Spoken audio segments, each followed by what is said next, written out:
देखिए, मुकेश सहनी जी से मैंने दूसरा सवाल किया था और वो उस सवाल को टाल गए। मेरा एक ही सवाल था कि निषाद समाज ये जानना चाह रहा है कि जब लोकसभा और विधानसभा चुनाव जब आता है तो उस समय निषाद समाज को मुकेश सहनी जी टिकट क्यों नहीं देते हैं। उस समय दूसरे जाति का याद उनको आ जाता है। तो राजनीति में मदद जो है निषाद समाज करेगा और टिकट के वक्त वो दूसरे समाज को टिकट दे देंगे। मुकेश सहनी जी, जब आप 3 सीट लोकसभा लड़ रहे थे तो निषाद समाज क्यों नहीं याद आया? जब विधानसभा लड़ते हैं तो उस समय भी आपको निषाद समाज क्यों नहीं याद आता है? मेरा ये सवाल था। दिलीप जायसवाल जी, आप भी सुन लीजिए, आप ही तो जवाब दे रहे हैं। वो हमसे पूछते हैं कि कितना आप निषाद को चुनाव लड़ाते हैं, जबकि झूठ बोलते हैं। वीआईपी पार्टी आप सबको पता होगा, 2019 में हमने चुनाव लड़ा, 3 लोकसभा सीट लड़े, 2 निषाद लड़ा और 1 ओबीसी लड़ा, यानी हम पिछली जाति पे दाव लगाए। उसके बाद आइए 2020 का चुनाव था। 2020 में हमें 11 सीट मिला और 11 सीट में 5 सीट हमने अति पिछड़ा को लड़ाया, यानी कि 11 में से 5 सीट अति पिछड़ा को लड़ाने का मतलब होता है 42%।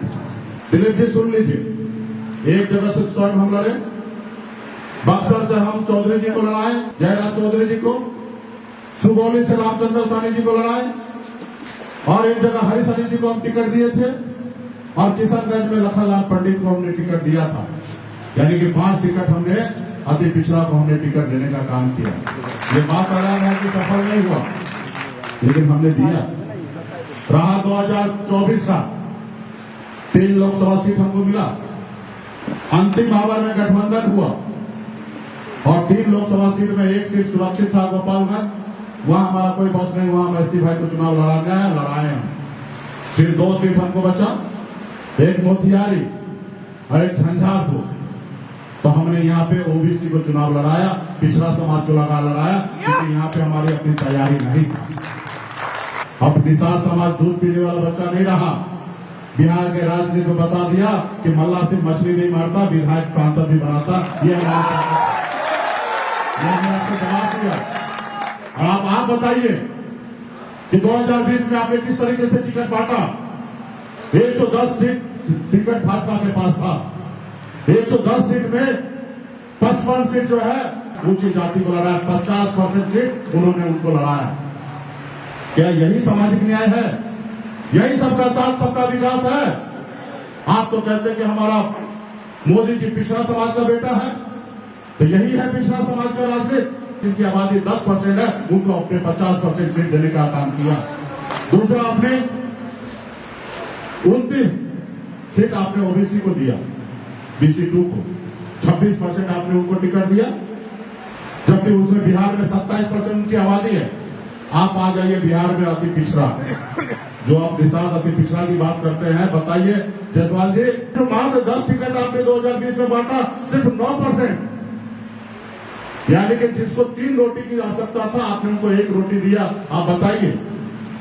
और फिर आपने कुल मिलाकर 15 सीट दिया हमारे अनुसूचित जाति भाई को, 19% आबादी को। यहाँ पे भी इनके हमारे दलित भाई के साथ चीटिंग किए। और मैं भाजपा को और भाजपा के जितने भी नेता, चाहे बिहार हो या दिल्ली हो, मैं उनके साथ चैलेंज करना चाहता हूं कि अगर दम है तो 2025 में जितना सीट मुकेश सहनी अति पिछड़ा निषाद समाज को देगा, उतना सीट आप ही देके दिखाइए। उतना सीट नहीं, उतना परसेंटेज के तहत आप लड़िएगा। ज्यादा सीट तो ज्यादा देना पड़ेगा ना। जब हम जितना लड़ेंगे उतना हम देंगे, उसी अनुकूल परसेंटेज आप दीजिए। जो आपने पिछली बार सामान्य वर्ग को आपने दिया, 15% आबादी को आपने 55% सीट दिया, उसी तरीके से बांटिए। अगर आप में थोड़ा सा भी जमीन अगर जिंदा है तो बिहार में अति पिछड़ा को 37% टिकट देके दिखाएंगे। सबका साथ सबका विकास। आप क्या समझते हैं? हमारे पास डाटा नहीं है, सब आप ही काबिल है। हम नहीं बोलते तो उसका मतलब क्या है?